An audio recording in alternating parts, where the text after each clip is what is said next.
மதிய சாதம் மீந்துடுச்சிங்க. வாங்க புளி சாதம் செய்யலாம். நல்லா உதுத்துக்கலாம். ஊற்று விட்டோங்க. அது மேலே கொஞ்சம் மஞ்சள் தூள் போட்டுக்கலாம். கொஞ்சமாக பெருங்காயத்தூள் சேர்த்துலாம். உப்பு போட்டுடலாம்.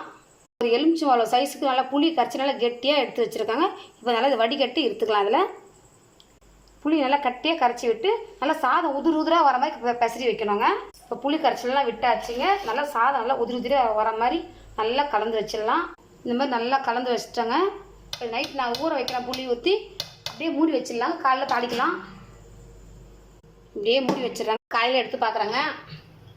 சாதம் நல்லா உதிரியாக இருக்குதுங்க. வாங்க தாளி போட்டுடலாம். ஸ்டவ்வில் கடாய் வச்சு எண்ணெய் விட்டு காஞ்சிச்சு கடுகு போட்டுடலாம். கடலைப்பருப்பு, ஒரு புடி வேர்க்கடலை நல்லா வதக்கிக்கலாம். செவந்துச்சுங்க. காஞ்ச மிளகாய் சேர்த்துக்கலாம். கருவேப்பிலை சாதத்தை சேர்த்துடலாங்க. நல்லா கலரி விடலாங்க.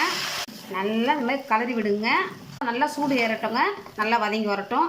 அவ்வளோதாங்க. சூப்பரான புளி சாதம் ரெடி ஆயிடுச்சு. வாங்க சாப்பிட்லாம். அவ்வளோதாங்க. சாதம் இந்த சாதத்தில் புளி சாதம் ரெடி.